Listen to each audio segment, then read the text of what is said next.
संभाजी भिडे उर्फ भिडे गुरुजी हे नेहमीच आपल्या वादग्रस्त वक्तव्यामुळे चर्चेत असतात। आता पुन्हा एकदा भिडे अशाच वादात सापडले। अशोक खरातला मारून टाकून मोकळं व्हा असं वक्तव्य संभाजी भिडे यांनी केल्यामुळे पुन्हा मोठा वाद पेटलाय।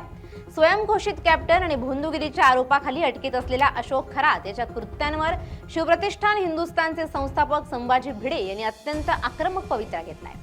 अशोक खरात ही व्यक्ती नाव घेण्याच्या ही लायकीची नाही, त्याला मारून टाकून मोकळं व्हावं असं खळबळजनक विधान भिडे गुरुजींनी पुण्यात प्रसारमाध्यमांशी बोलताना केलं। त्यांच्या विधानामुळे राजकीय आणि सामाजिक वर्तुळात मोठी खळबळ उडाली आहे। मारून टाकून मोकळं व्हावं चर्चा सुद्धा होईल। नाशिकच्या सिन्नर येथील शिवनिका आश्रमाचा प्रमुख अशोक खरात याला पोलिसांनी नुकतीच अटक केली आहे। स्वतःला भारतीय नौदलाचा निवृत्त कॅप्टन सांगणाऱ्या खरातवर अनेक गंभीर आरोप आहेत। 100हून अधिक महिलांचं लैंगिक शोषण केल्याचा आणि त्यांचे आक्षेपार्ह व्हिडिओ बनवल्याचा त्याच्यावर आरोप आहे। अध्यात्म आणि ज्योतिषशास्त्राच्या नावाखाली त्याने शेकडो भाविकांची आर्थिक फसवणूक केली। तो प्रत्यक्षात कधीही लष्करामध्ये नसताना कॅप्टन ही पदवी आणि नौदलाचा गणवेश वापरून लोकांची दिशाभूल करत असे। अनेक आरोप खरातवर आहेत। पुण्यातील एका कार्यक्रमात सहभागी होण्यासाठी आलेले असताना संभाजी भिडे यांना पत्रकारांनी या प्रकरणावर त्यांची भूमिका विचारली।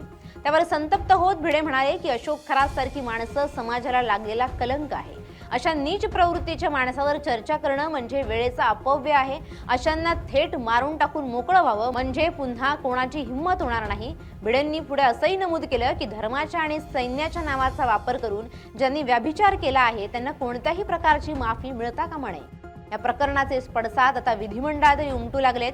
विरोधी पक्षांनी अशोक खरातच्या भाजप आणि शिंदे गटातील नेत्यांसोबतच्या फोटोंचा हवाला देत सरकारला धारेवर धरलं।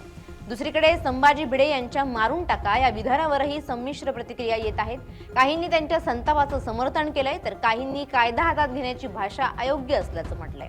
नाशिक ग्रामीण पोलिसांनी खरातच्या आश्रमातून 31 जिवंत काडतुसं आणि अनेक इलेक्ट्रॉनिक उपकरणं जप्त केली आहेत। तपासादरम्यान असंही समोर आलंय की खरातने अनेक उच्चपदस्थ अधिकारी आणि राजकारण्यांना आपल्या जाळ्यात ओढलं होतं। सध्या अशोक खरात पोलीस कोठडीत असून या प्रकरणाचा अधिक तपास विशेष पथकामार्फत केला जातोय। या प्रकरणात आतापर्यंत अधिकृतरित्या व्हिडिओंची संख्या सांगितली गेली नसली तरी 100हून अधिक व्हिडिओ आणि 2000हून अधिक महिलांचं शोषण झाल्याच्या चर्चा जोरानं सुरू आहेत।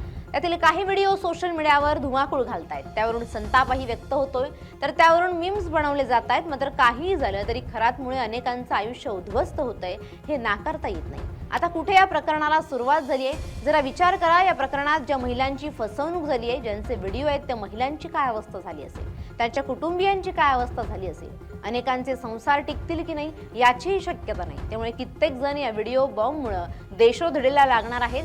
देवाचा धावा करत गेलेल्या लोकांना खरातच्या रूपानं सैतान भेटला आणि सगळं उद्ध्वस्त झालं। या भोंदू बाबानं आता अनेकांची झोप उडवली आहे। यात अनेक कलाकार, नेते मंडळी, उच्चपदस्थ अधिकारी आहेत, अनेक उच्चभ्रू महिला आहेत।